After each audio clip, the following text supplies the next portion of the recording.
Welcome to the Low Production, High Value Show with your host, Andrew Jenkins. On the show, we'll be exploring the world of entrepreneurship, social media, and the growing digital landscape.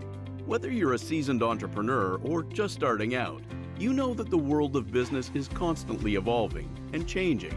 And in today's digital age, it is more important than ever to understand how social media and technology are affecting the way we do business. That's why on this show, we'll be talking to entrepreneurs and experts who have a wealth of knowledge and experience to share with you. From the latest trends and technologies to the struggles and triumphs of running a business, we'll be covering it all. So if you're looking to level up your entrepreneurial game and become more digitally savvy, then let's get started with the Low Production, High Value Show. Welcome to the latest episode of the Low Production High Value Show.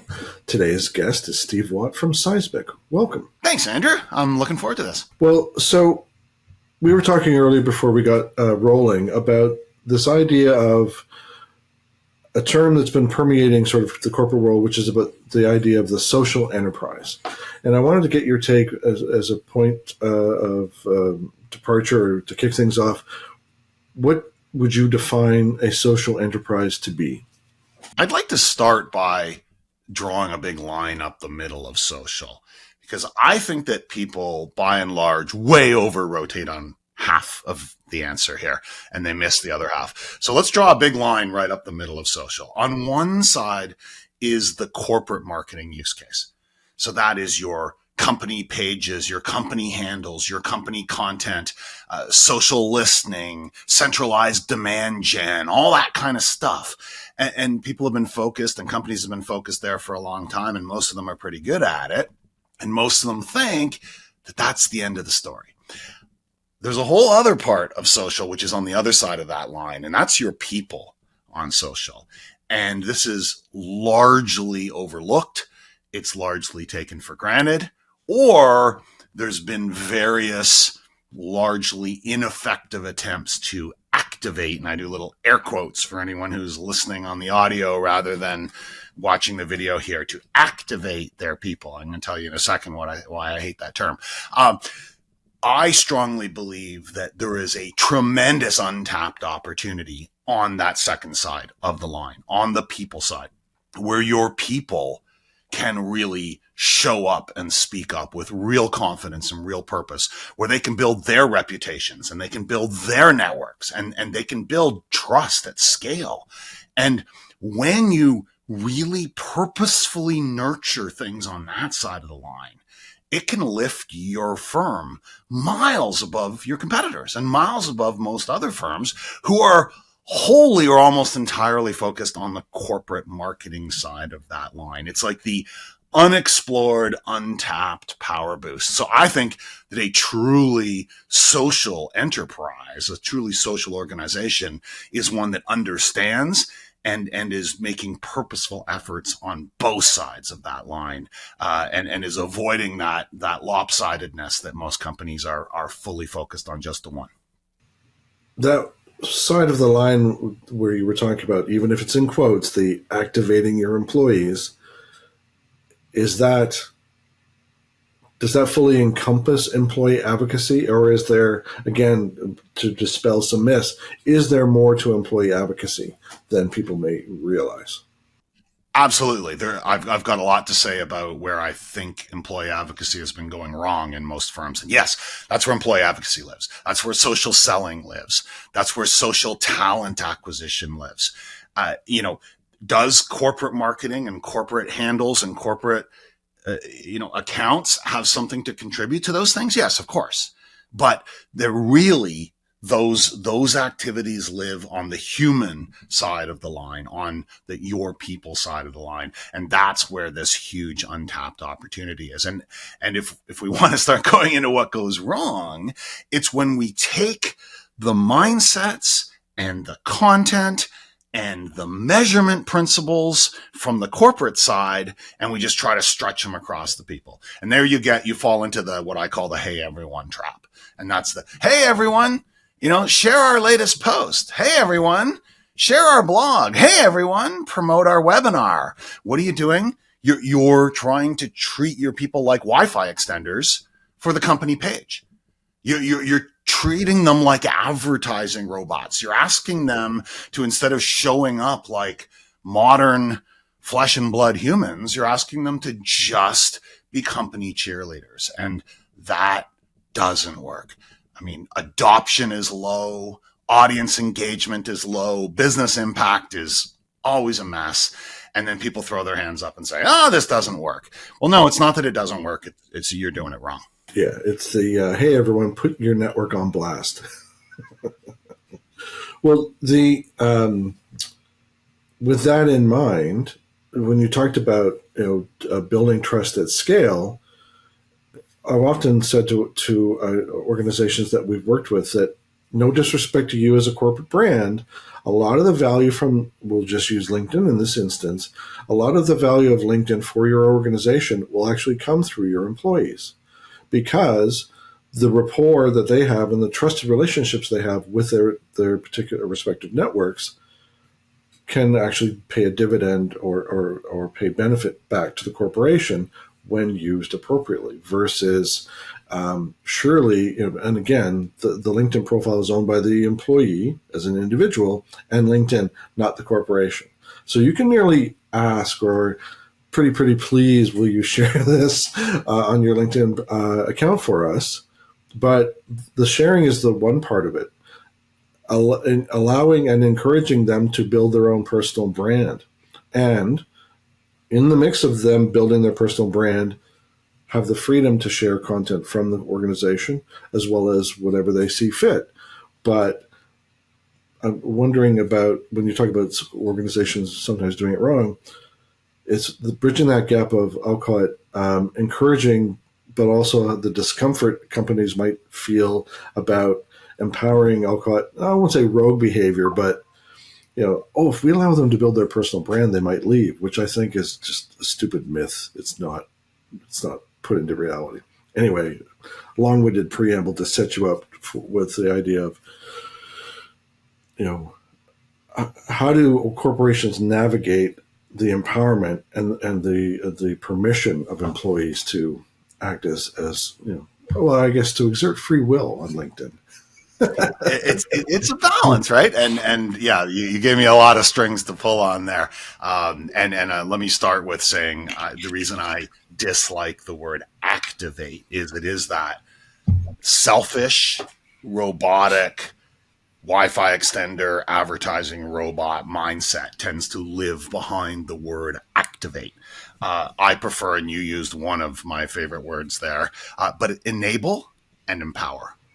That is how you bring your people into this. You enable them and you empower them to show up and speak up and really demonstrate subject matter expertise, passion for what they do and who they do it for. This is good for the individual and good for the firm. And, when you said, what if we encourage and empower them to build their personal brands, their personal reputations, call it what you like, and they leave? It makes me think of that cartoon that's been kicking around social for, I don't know, as long as I've been there, 20 years. It's the one person says, well, what if we train our people and they leave? And the other one says, well, what if we don't train them and they stay? It was about training, but it's the same thing in social, right? Well, what if we enable and empower them to really build reputation and they leave? Well, yeah, some of them will, but some of them are going to leave anyways. What if we don't? What if we bury our heads in the sand and they all stay? What? Meanwhile, our competitors are out there, leveraging this tremendous power boost in a noisy, busy world because they are enabling and empowering their people. And sure, some of them are going to leave, but some of them are going to leave anyways. No matter what you do, people leave. People have free will, as you said. So, let's not be afraid of it. Well, then you need to question the culture. Yeah, exactly. If you're afraid to, a lot of people are afraid to be active on LinkedIn. The old mindsets of LinkedIn loom large, and they're a huge problem for individuals and for entire firms. The biggest and the most widespread old mindset is that LinkedIn is the job place. It's your online resume, your CV, and that leads to horribly boring LinkedIn profiles. It leads to a fear. I mean, people have told me, I can't count how many times people have said, well, I really don't want to I really don't want to update my LinkedIn profile because my boss will think I'm looking for a job. Or I don't want to share content on LinkedIn because, my boss will think I'm wasting time on social when I should be working. These old mindsets are a real problem.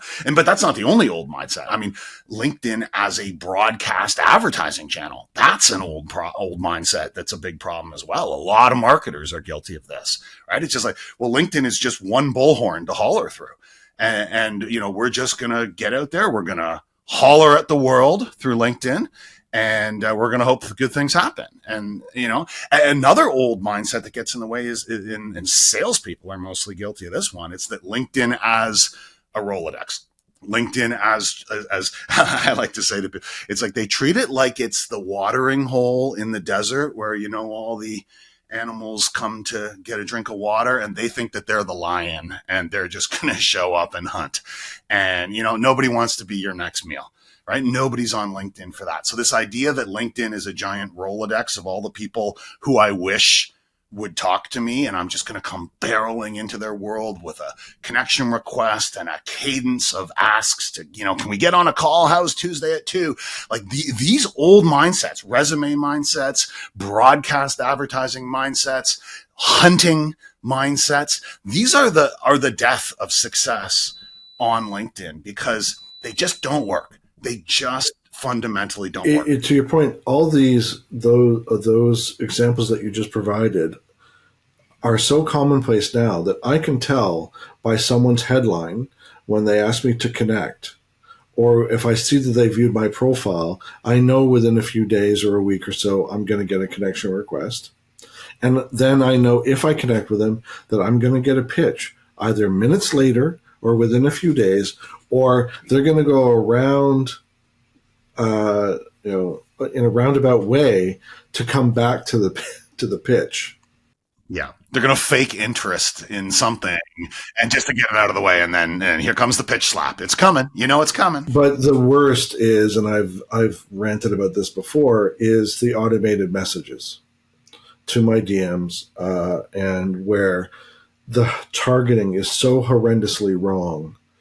I got 2 messages from the same organization, 2 different people at 2 a.m. on a Saturday night. I'm like, unless you were up then, I can only assume that an automated service provider sent those to my inbox on LinkedIn. The opening greeting was 100% identical between the CEO and a member of his team. I took a screenshot of both, and I messaged back to them, and I said, "What? Why am I bothering? Because this is my pet peeve, and this is the hill I'm willing to die on." I sent it back to them, and I said, "Whatever service provider you're using is destroying your brand. Just wanted you to know." And he got back within minutes and said, "We've suspended." He said, "One of our team subscribed this." Chose a subscription to this, and we've turned it off.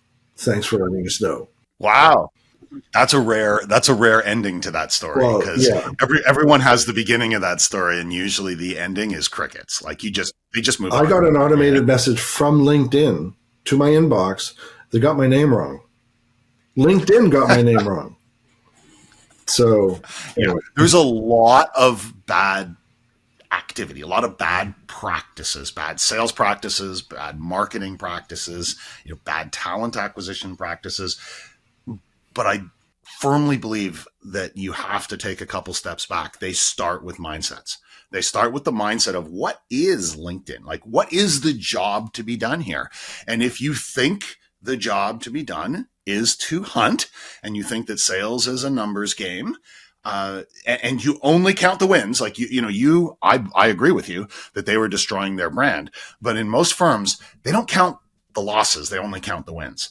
So if I piss off 99 people on my way to getting a meeting with one, I won. Like, I got a meeting, right? So let's just do more of that. Let's do that 1,000 times.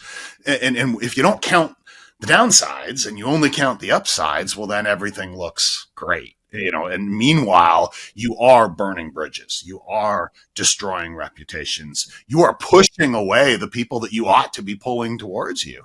And you either don't know or you don't care. When did it become, let's go scorched earth as a sales strategy? And, the one cockroach that's still alive, I'm sure we can close them. When about 2011, when Aaron Ross wrote Predictable Revenue, 2011, 2012, everybody read Predictable Revenue, and everybody built sales teams around the idea of lots of people, being spam cannons, on the phone, on the email, just like tens of thousands, hundreds of thousands of phone calls and emails and LinkedIn messages. And hey, some portion of them are going to respond favorably, and we'll go from there. And, the first firms that did that, it worked really well because, there's some merit to that thinking. The problem is then everybody did it, and buyers got completely inundated. And now, now the challenge is, how do I rise above the noise instead of just contributing to the noise? Because most firms are just creating massive amounts of unhelpful noise. Well, and I'm getting from a variety. So whether it's, and I'm not faulting Lavender or some of these big email AI solution providers, whatever their catchphrase or the tactic that's working based on the data that they've seen. So one of the things I'm seeing of late is in the subject of a prospect email, quick question. That's in the song. I was like, oh, geez, is everybody on the same script and in like 6 different companies? But I think you could set up email filters to just take anything that says, I hope this email finds you well, straight to spam. Quick question, straight to spam. And so many of them. You're so right. It just, here's the thing, right? Or one of the things, is that the focus is so much on the what instead of the who. It's on the what. It's the tactic. Well, this subject line will get a higher open rate, or should I use an emoji in a, should I get right to the point, should I, and it's all tactical, and it's all about the what you do. And very few companies are thinking about the who. Who is this guy sending this email? Who is this company? And when, I don't know, tell me if you're any different from me here, Andrew, but when I'm scrolling through my inbox, the first question on my mind, my first mental filter is, who is this from? Is it from my boss? Is it from a customer? Is it from a colleague? Is it from some trusted partner? Is it from a friend? Like, who is what is on my mind as my primary filter, not what, not like, oh, is that a catchy hook? It's, who the heck is this from? And so I think that the tremendous opportunity here is to help our people become a who that matters in the minds of their customers and their prospects. When they actually build a reputation on LinkedIn, when they appear on podcasts, when they regularly share good content, when they regularly comment and engage with stuff, such that I start seeing their name again and again in little incremental but positive ways. And now they're not a complete nobody to me.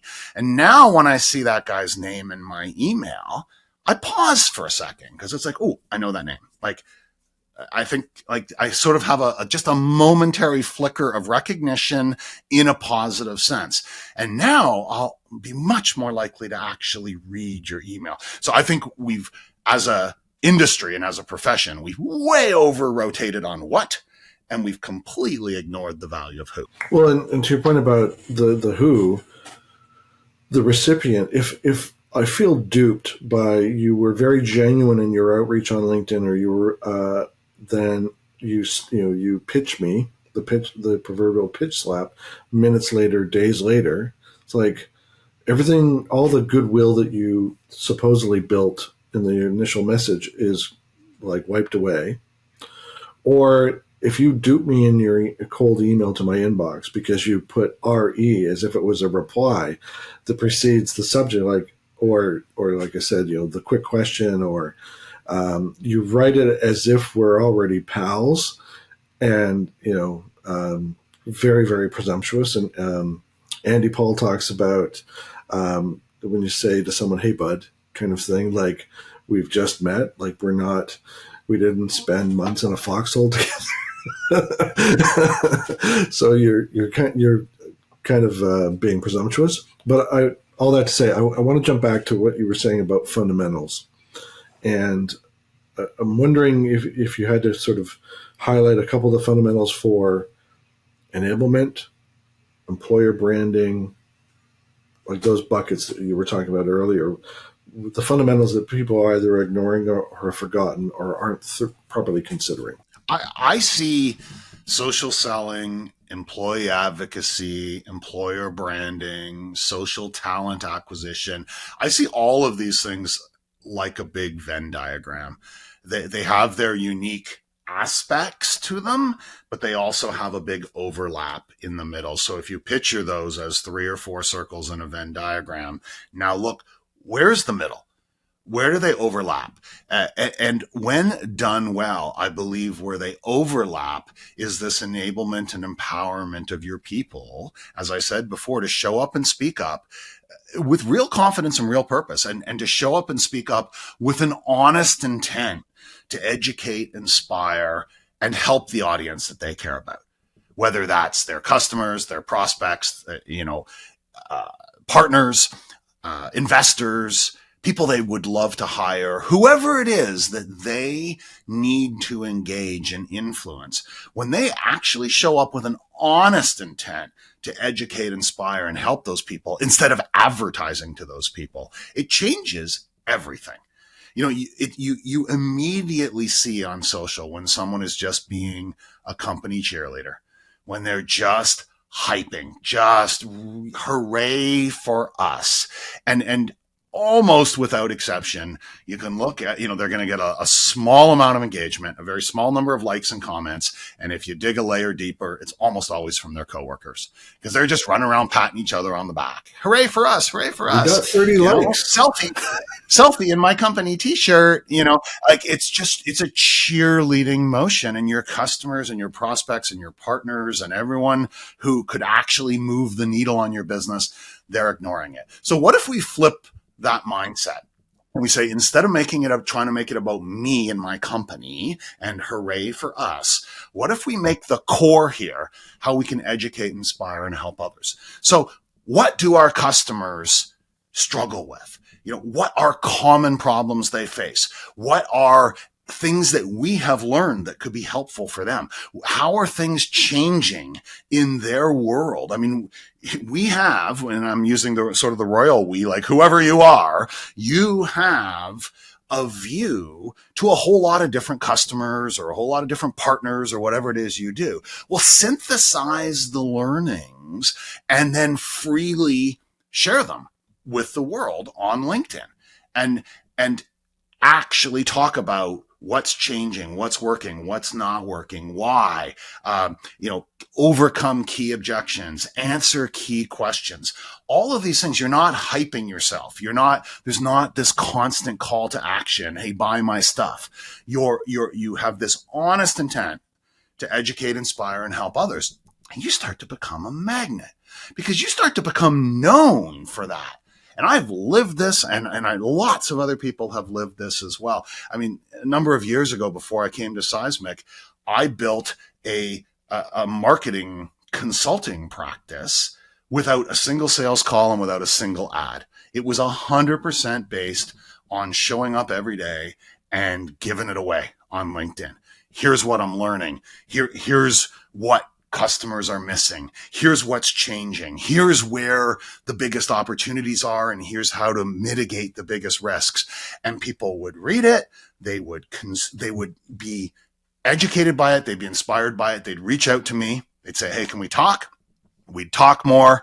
And then very often that initial call ended with them saying, "How do I get more of this? How do I get more of you?" Well, you pay me. Thus ends the free consulting. Like, you pay me. And often they did, right? But it was no sales call. It was no ad. It was no pitch. It was As Perry Hedrick, who is he's the founder and CEO of a company called Crackle PR, and he's a legend on LinkedIn. He as far as I know, he coined the phrase "ungate your mind." Right? We talk a lot about ungating content. Well, how about we ungate our minds instead of keeping everything that we know so close to our vest? How about we ungate our minds and just give it away? Because what it's going to do is it's going to pull the right people towards us. People who are not interested in what we care about and what we do, and I mean, well, they'll just move on. That's They'll fine. self-select out. But that small segment of people for whom we are absolutely right, whatever it is we do and our company does, they're going to be drawn to us. We will become magnets because we will become known for solving the sorts of problems that they grapple with. And this is at the heart, just to tie the loop on my long answer here back to your question, this is at the heart of great social selling. I like to call it buyer-centric social selling instead of this hunt and pitch kind of thing. It's at the heart of great employee advocacy that goes beyond cheerleading and instead is being truly interesting and relevant and valuable to your audience. It's at the heart of talent acquisition because every company talks about having a great culture. Every company talks about being full of smart, passionate people who are doing the best work of their lives. Well, how about instead of talking about it, how about you show it? Show, don't tell. There's nothing more impactful, in my belief anyways, when I see a lot of people from a particular company who are out there consistently operating in really positive ways and being very client-centric and being very open and honest and human and public in their social presence. That speaks volumes to me. That company has a great culture, a culture of empowerment, a culture of an enablement. That's the kind of company I want to work for.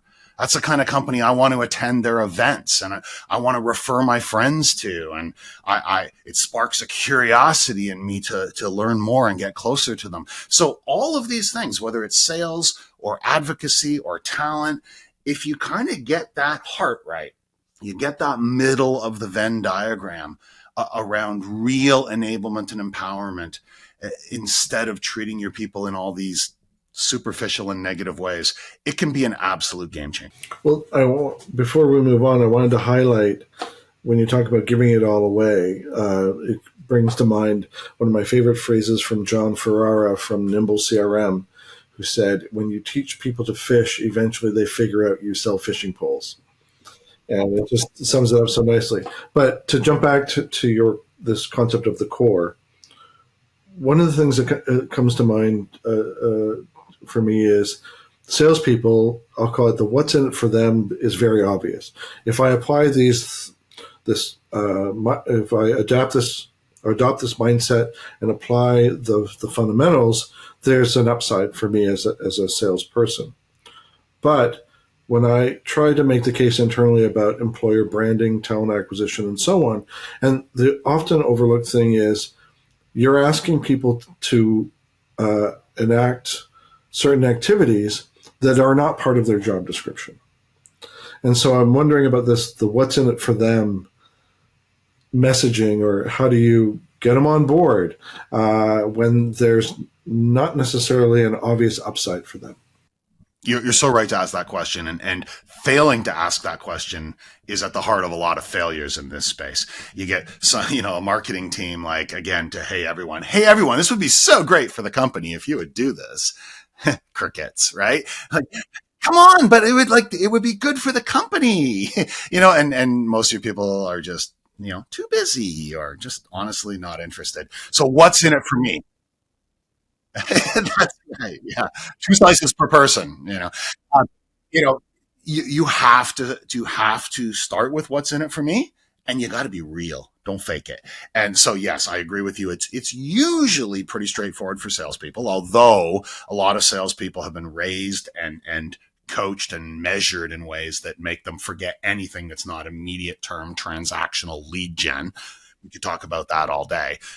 Reputation, relationships, trust. These things are not easily measurable and they're not immediate. So there's still a problem with sales. But what your question was more specifically about others and an employee advocacy. Let me tell you a story. And it comes back. The answer is going to be about reputation, but reputation isn't just external, it's also internal. So back in September of 2022, just as we were starting to see the light at the end of the tunnel of lockdowns and everything like that, my company, Seismic, we brought all our 1,500 employees from around the world. We all came together in San Diego for the first time for many of us, first time since COVID. And for more than half of us, it was the first time in our tenure with the company.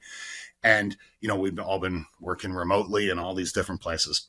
On the first night, the opening night party, I walk in with a friend of mine and a coworker, and we walk in, we get like 10 feet in, and someone's like, Steve, and it was like big handshake. So glad to meet you. We had a little chat, move on, 10 feet later, someone else, Steve, big hug this time. This went on about 8 or 10 times. In the first 5 minutes, so many people came over to me, embraced me, high-fived me, shook my hand, were genuinely happy to meet me. And after it happened about 8 or 10 times, my friend turned to me and he said, how come everyone knows you and nobody knows me? And I said, well, what do you do on LinkedIn? And he was like, oh, is that the difference? I'm like, yeah, that's the difference. My coworkers see me every day. They see me every day on LinkedIn. Like they don't always engage. We got a whole other topic about the fact that the vast majority of people don't engage. They just lurk, but they see me. They read my stuff. They watch my videos. Even if they're too busy for that, they see my face. They see, oh man, him again. And then when they actually meet me, they already feel like they know me. And what a career accelerator that is. So it's a lot about reputation, but reputation not just out of your company walls, but reputation inside your company walls. I am much better known, liked, and respected by people far flung geographically and functionally from me because of my consistent positive activity on LinkedIn. That's career growth. And you may never have met them or know that they know of you. And I'll tell you, it was humbling and validating and exciting all at once to be like, wow, okay. Like, and a lot of these people, like I said, it's important to remind. Sometimes people feel like, oh, if I post something and I get 3 likes, that means I guess 3 people saw it. Yeah, no, like 300 people saw it, 3,000 people saw it. Most people don't engage, but you're just getting that consistent little flicker of recognition and positive association in the minds of your coworkers, the executives in your company, your customers, your prospects, your partners, everybody else. And that's what's in it for me. Like that's where you have to start, is like, not just how is this going to help the company, but how's it going to help my career?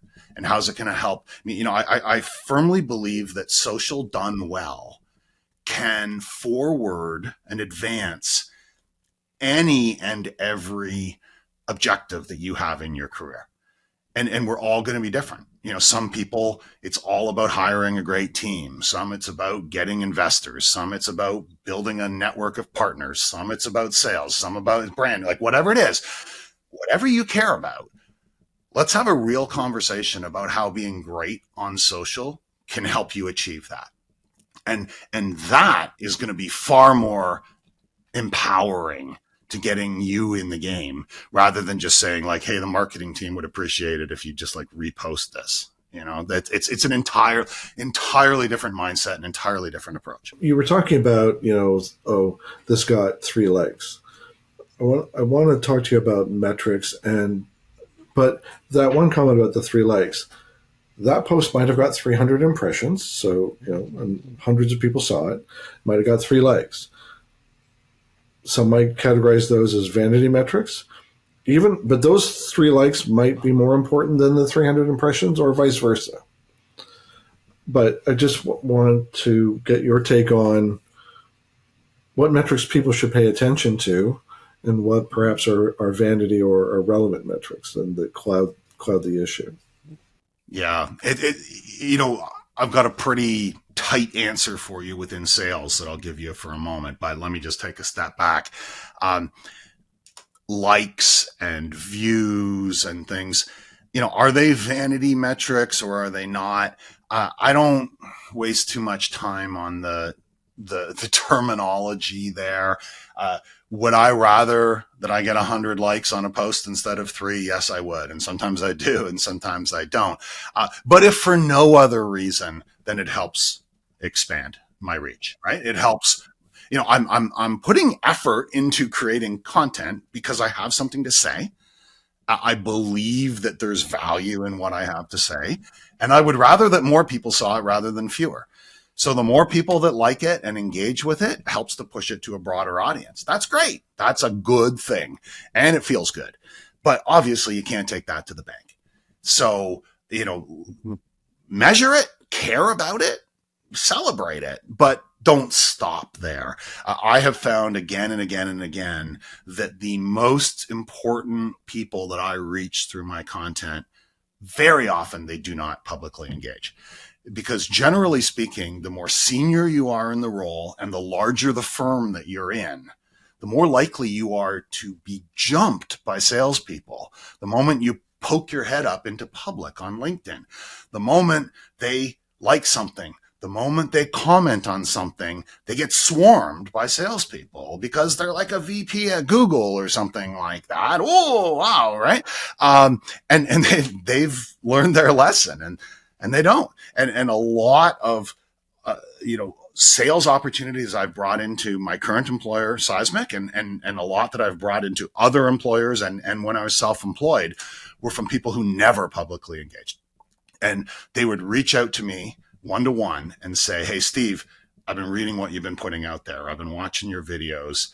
You're talking about a lot of the things that we talk about, where, you seem to have a handle on a lot of the things that we're struggling with. Can we talk?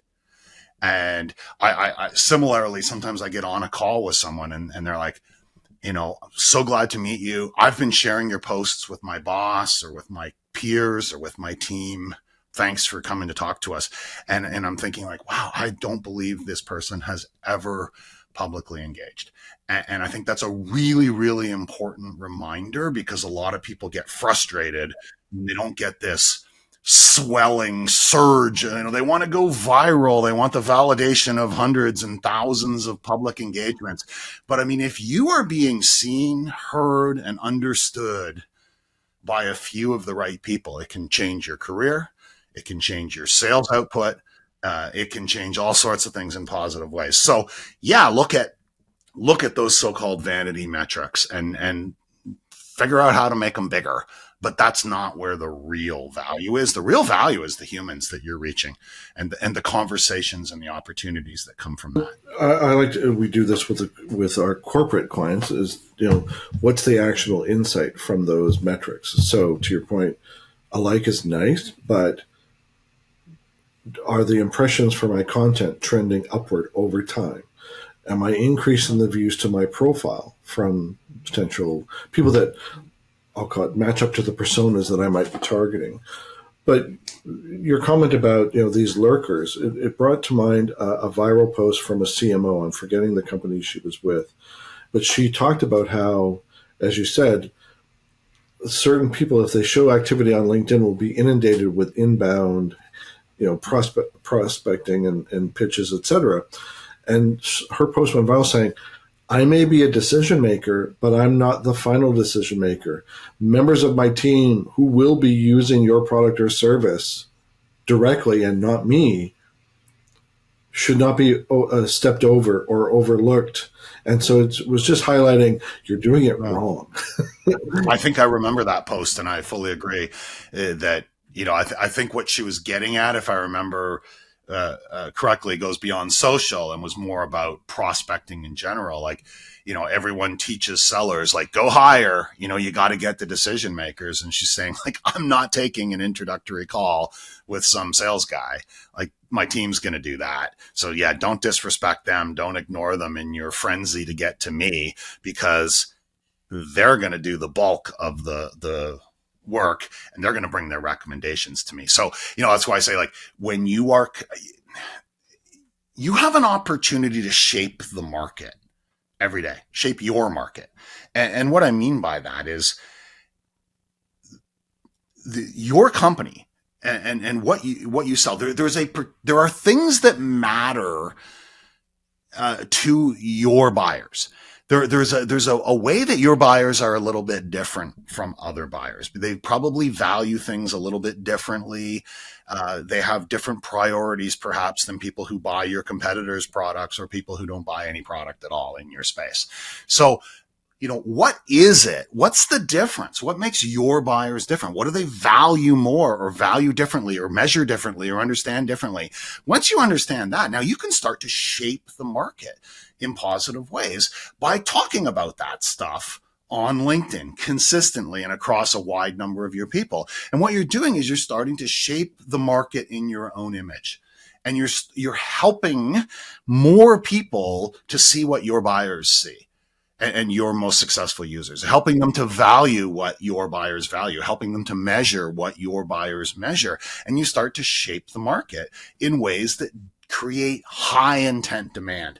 And what I mean by high intent demand is someone who says, I want to talk to you. I've been reading your stuff.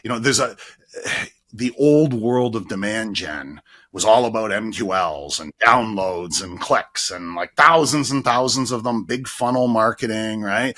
And, content syndication and gated white papers and ebooks and all this stuff. We need thousands and thousands of MQLs. And then we're going to boil down to try to find the few nuggets of gold in there. But, flip that around and instead really purposefully shape the market in ways that are going to pull high intent demand to you.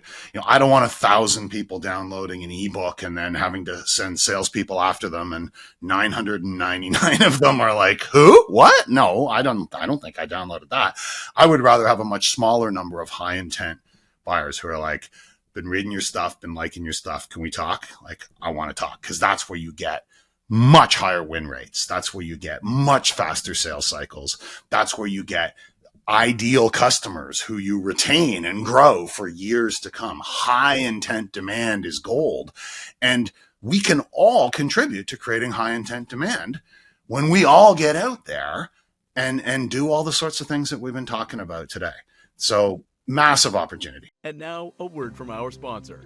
Social media has become an imperative for almost every business. Discover how to successfully implement an effective social media strategy that is supported and integrated throughout every part of your organization with this essential book from our host, Andrew Jenkins.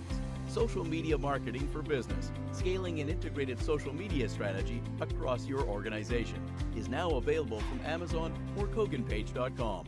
It's been talked about, especially on LinkedIn, about it's very easy to be a big fish in a small pond on LinkedIn because there's lots more lurkers than there are active people. And so the daily active, I'll call it publishers, is quite modest in relation to the overall size of the platform. And I'm celebrating 20 years on the platform.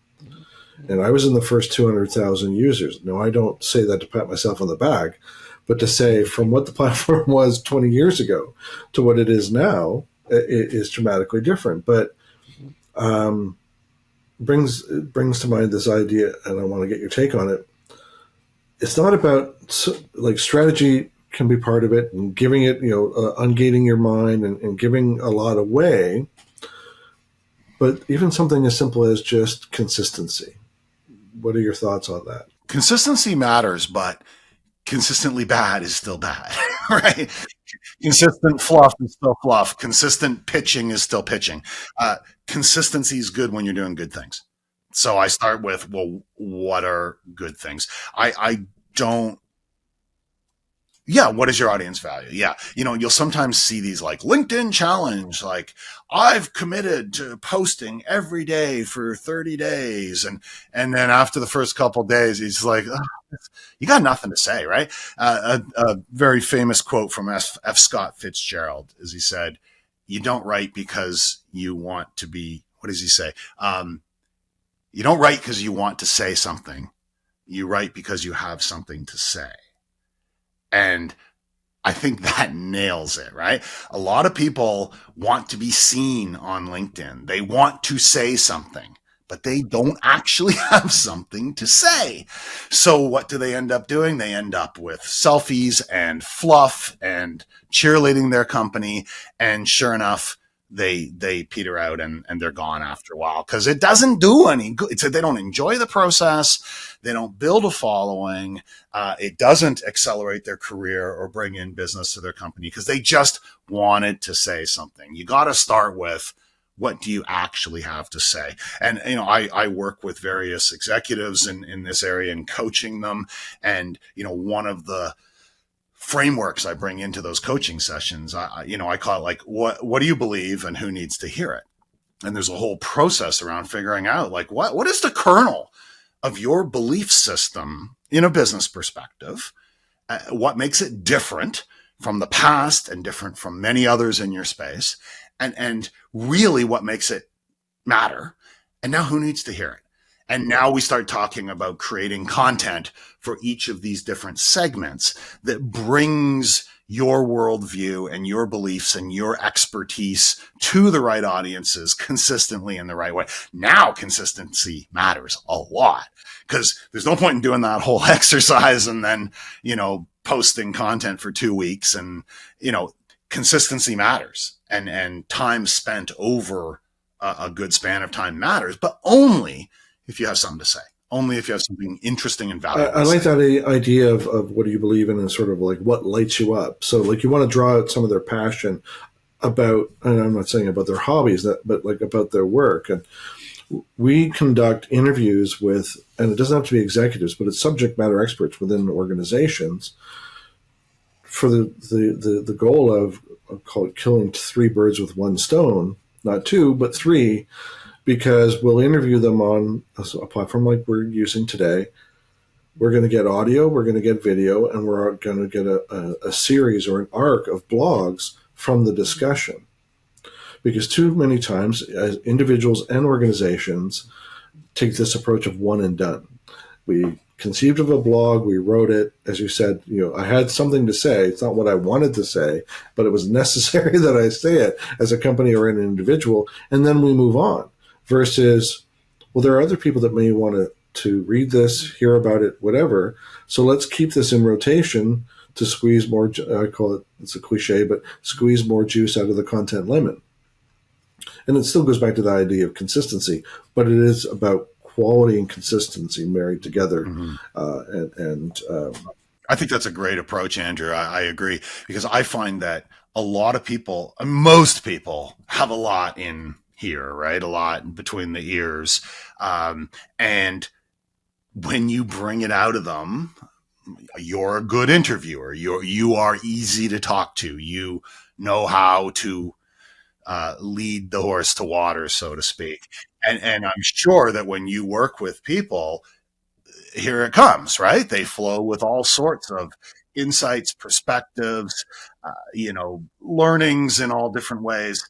And now you've got the basis for all kinds of content for video and audio, as you said, for writing long and short form content.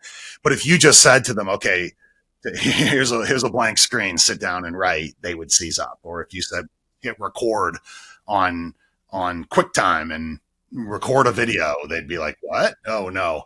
But you actually get them in flow and they've got all kinds of goodness. So I actually will recommend with some groups that I've been working with, where I'll tell them a story similar to what you're saying. And I'll say, like, some of my best content is slicing up podcasts that I've done. And I'm fortunate enough to be invited onto a lot of good podcasts. So I get a lot of at-bats, but I said, but if you're not, just work with a coworker and interview each other. Just get on a Zoom call, pretend that one of you is the podcast host and the other is the guest, and interview your coworker for 20 minutes and then flip roles.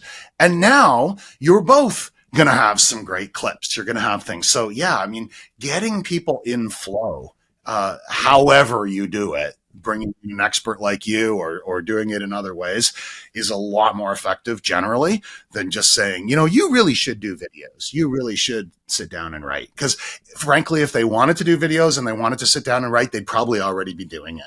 Well, I write, but if someone said, we need you to write about this, the deadline is 4 p.m. on Friday. Yeah. I'm, Oh, don't forget a word count. And it needs to be X number of words. So, it's like you're in high school again. if I'm left to my own devices and I can write about what I want when I want, I'm one, more prolific, more productive, higher output, whatever you want to call it. That's me. Those constraints, but And back to F. Scott Fitzgerald. If you have something that you want to say, as opposed to just feeling you ought to say something, it's easy to come. People will say to me, how do you keep coming up with so much content? And it comes from an honest place. Like I have some really strong beliefs and perspectives and hard earned insights. And everything I write and every video I make and every podcast I do is sort of tapping from that same core. And it's just coming out in different ways. And sometimes it's long or it's short, it's serious, it's funny, it's visual, it's text, but it's all coming from the same core. So you got to start there. And, just to kind of tie a bow around everything we've been talking about, right? We're talking about cores. We're talking about mindsets. We haven't spent much time at all talking about hacks and tactics and tips. Everyone wants the tips and tricks and how can I hack the algorithm and all this kind of stuff. That's not the road to success. It starts with mindsets. It starts with core beliefs and core insights. And when you really help people to get down to those more fundamental things, then everything else is so much easier. But are you applying along those lines? So you've got the frame of mind, I'll call it the openness to all this, and the fundamentals are in place, but are some of it driven by curiosity? Are you just by merely paying attention, things are coming across your radar that you need to write or respond to in a podcast or a video clip or whatever? Where's the inspiration coming from? Everywhere. You know what? I have what I call my digital junk drawer, and it is a Google sheet that I've had for years now. And it's thousands of lines long, and I just throw random inspirations, random thoughts, random links, not random, poor choice of words, things that struck me for some reason, because inspiration strikes in inopportune times and incomplete ways. And if you don't have some process to capture those little fragments of inspiration, you're going to lose them. You just can't keep them all in your head. It's physically impossible. So I will see something that will spark a thought. I will hear something. I will read something. Like whatever it is, and it sparks a thought, maybe incomplete, but I think there's something there. I jump into my sheet, bang, bang, bang, bang, bang out a line or two, and now I'm on to my next call. I'm on to my next whatever it is. And then when I go back to my junk drawer, it's like a treasure trove of insight and inspiration and things that like that was really good. Or, I can take this thing from a month ago and link it up with this thing from yesterday. And now two incomplete thoughts have become one complete thought. So when it's time to sit down and write, I just go in there and I look at what jumped out at me and some things sit in there for literally years, and maybe it's garbage. Maybe I'll come back to it one day. Maybe I won't. I don't delete it. I just leave it. I just ignore it. If it doesn't speak to me, it spoke to me once to get in there. And if it speaks to me another time, now I'm actually turning it into a piece of content. If it doesn't speak to me another time, that's okay. I'll just leave it there, and maybe I'll connect some dots later. So having a process like that, having a mindset of always being open to learning, and just something as simple as the thinking that, yeah, that's a post. You get off a call with a customer and you answered some hard questions. There might be a post there. Or you overcame some difficult objections. There's a post. Maybe you're frustrated because the questions they were asking, they were the wrong questions. Why do people think like that? Why do people want that? Maybe that's a post, right? You're not going to name names. You're not going to out anyone. But, so just getting in the habit of thinking, that could be a post. That could be interesting. That could be relevant. That could be helpful to someone. And then having your system, your junk drawer, that you throw it in because you're probably about to jump on another call and you don't have time to sit down right now and take 20 minutes and write the post. So whip it into your junk drawer so you can come back to it later. Well, it's giving yourself the permission to be loose about it. I mean, I wrote a 13-chapter book. I didn't write them in order. I wrote them as the inspiration struck me. I mean, I had it fleshed out about the main topics, but I didn't feel like writing about that topic today. But something happened, maybe in a conversation with a client or a prospect or whatever, or something came across my radar. I went, oh, and it just was a trigger to go back to revisit what I finish. Go back chapter. To my junk drawer of that was the book. But and another part of it, Andrew, is when you do it regularly, then you don't overthink it. A lot of people who don't post frequently at all, they wrap themselves up in knots because they think every post has got to be the epic. It's got to be the grand slam. It's got to be everything. And it needs to have a good hook, and it needs to have insight. It needs some data. It probably needs a story. Don't forget the call to action. I can't do all that.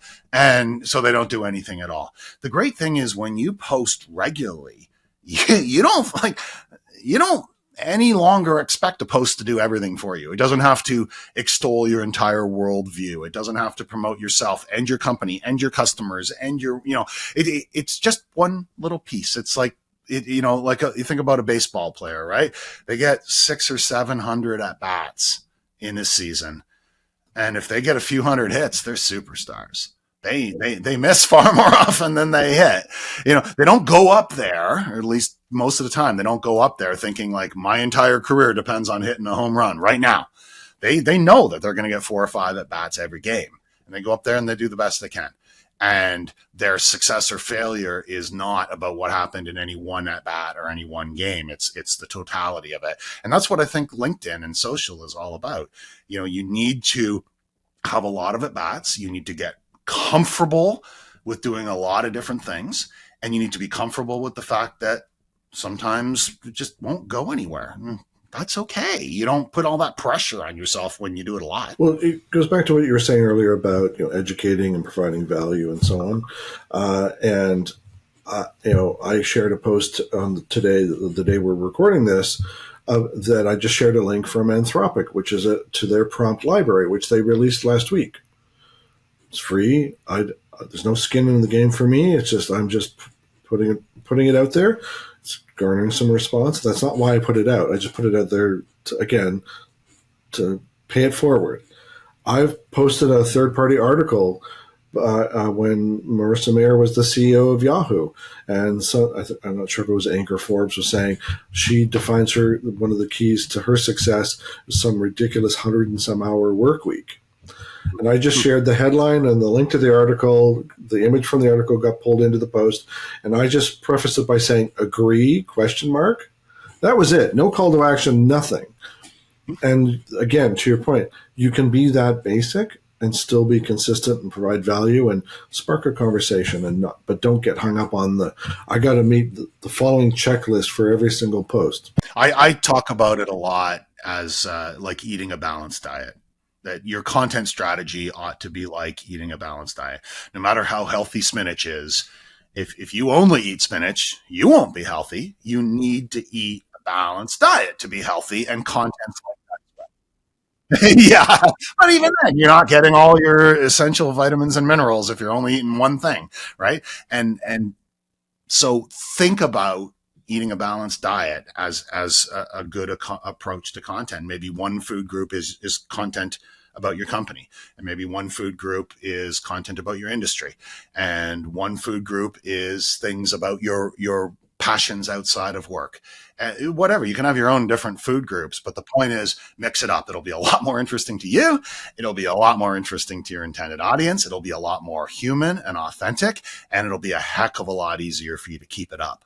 Because if you're just a one-trick pony who only talks about this, only answers, the top questions my customers ask me. Okay, that's one food group. That's not your whole diet, because you're going to run out of steam on that really quickly if that's the only thing you do.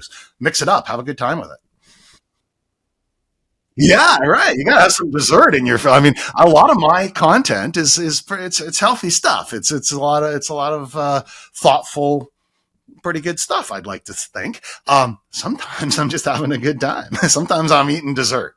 Sometimes that post is just kind of funny, and it's fun for me, and it's fun for others. You raised an interesting point there, because my one of, if not the best performing post for me over the last year and a half was a post where I prefaced by saying I asked ChatGPT to write a social media strategy using millennial and Gen Z slang. And it blew up.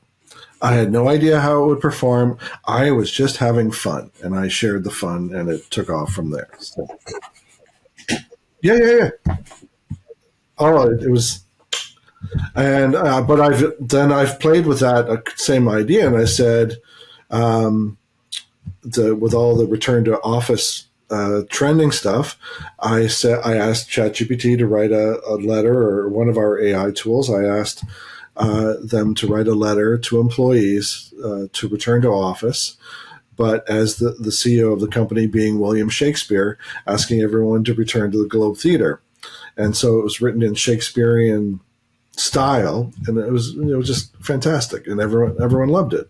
And the last one, everyone says this meeting could have been an email, and I said, well, what if Thanksgiving with family could have been an email? And again, and you can do stuff like that when you regularly show up and when you regularly post. Then you can have fun like that, and it's fun for you, and it's fun for your readers.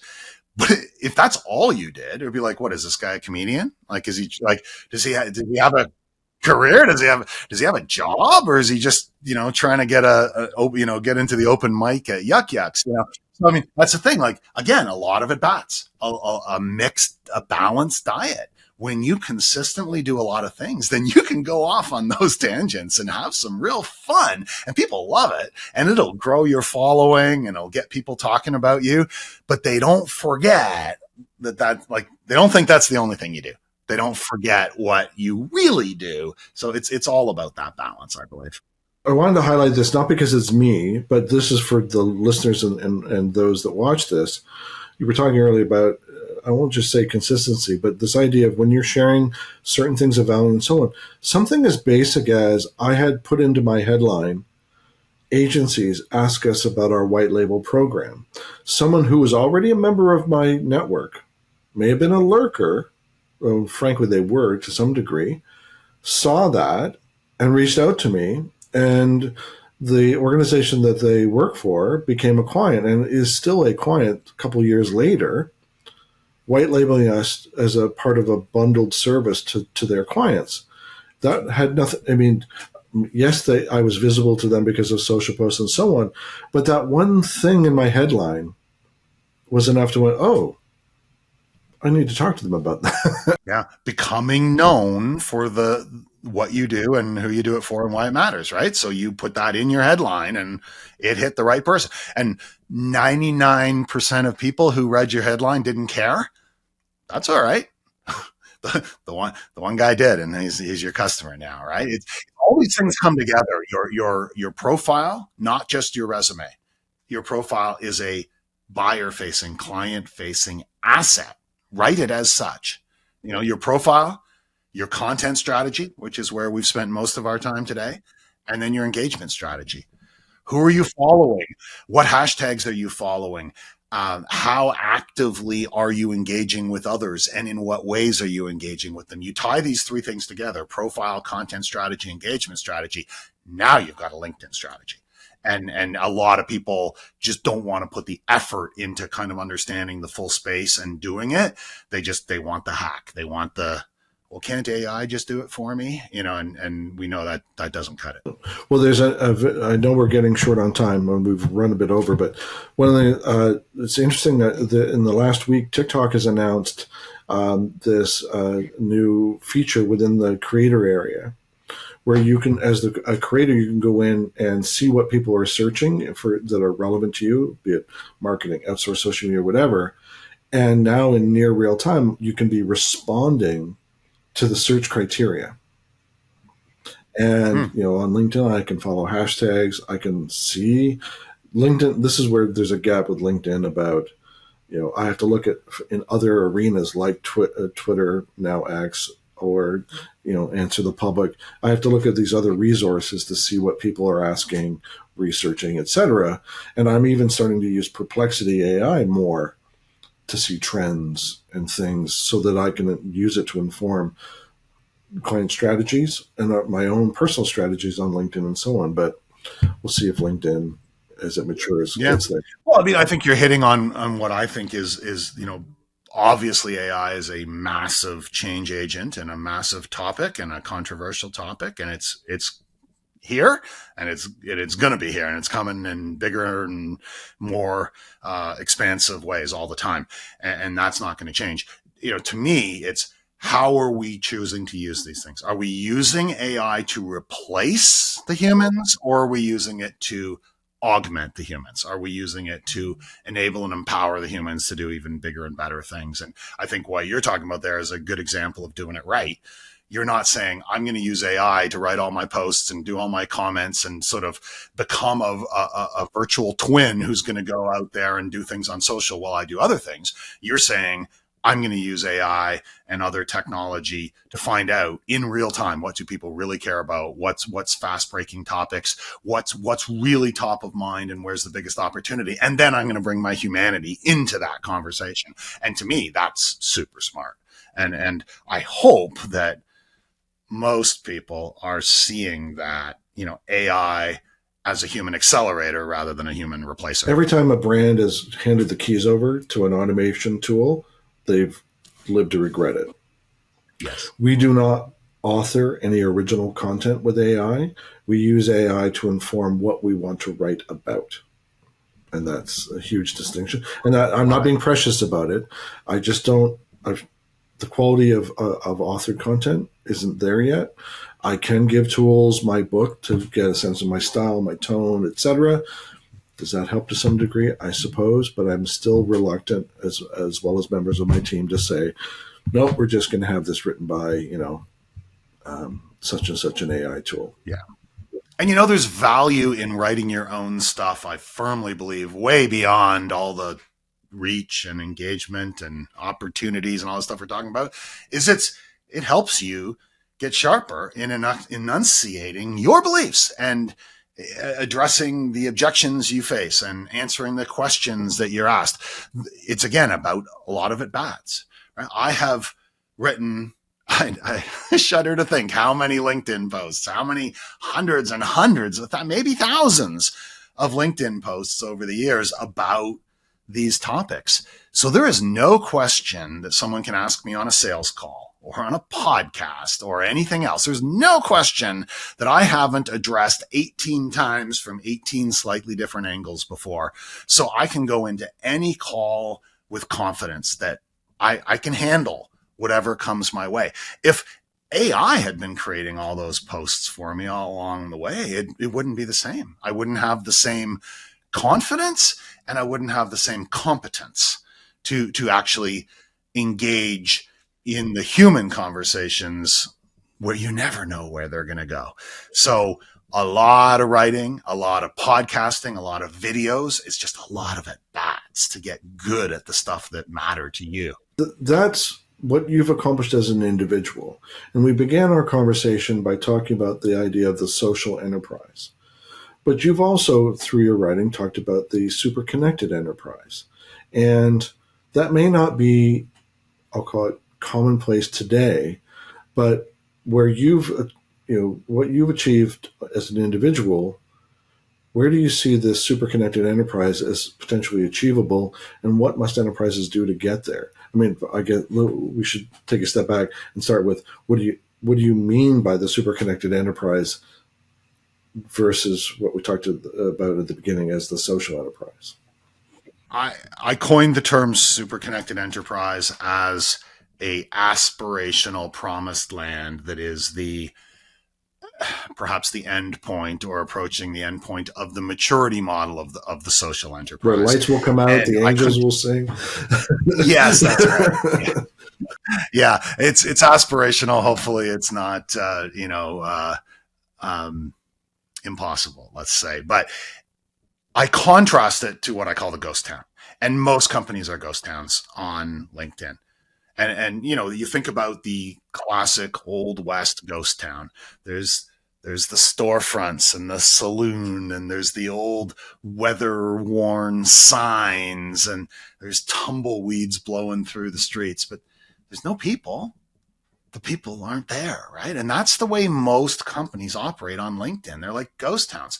We see their company pages, we see their ads, we see their corporate content.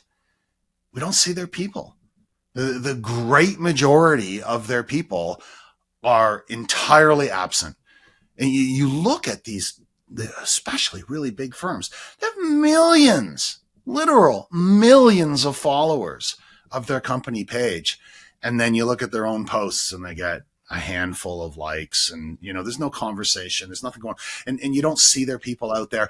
I know from working with many of these companies that they have an incredible wealth of intelligence and experience and perspective and insights within that firm. And it's not just their leaders, it's their salespeople, it's their marketing people. Like, there's a whole lot of super smart people who know a whole lot about their customers' worlds and all this kind of stuff, but they're not bringing it. They're just keeping it quiet. And I think that the opportunity here is to become the super connected enterprise, which is the end point of all the things we've been talking about. It's where you truly enable and empower your people widely across your friends. And it's not literally going to be everybody, because some people don't want to do this at all and you can't reach them. That's okay. You don't force them. But where a very significant number of your people across functions, around the world, if you're a larger enterprise, and from top to bottom of your firm, regularly show up, speak up, engage in positive ways in all the sorts of things that we've been talking about. If you take two firms that are equivalent in every other way, they're the same size, they've been around for the same number of years, they've got, the same position in the market, whatever, but one of them is a ghost town and the other is a super connected enterprise, I'm going to bet on the super connected enterprise every time. I truly, that's who I want to work for. That's who I want to buy from. That's whose events I want to attend. That's who I'm going to refer my friends to go check out. They're going to pull me and everyone else towards them in thousands of little ways that are going to make them stand head and shoulders above their competitor, who's the ghost town. Nobody's really there yet. Maybe a few small firms are. No large firms are there yet at all. But I believe that those that see it and understand it and are taking positive action towards it are going to be hard to catch.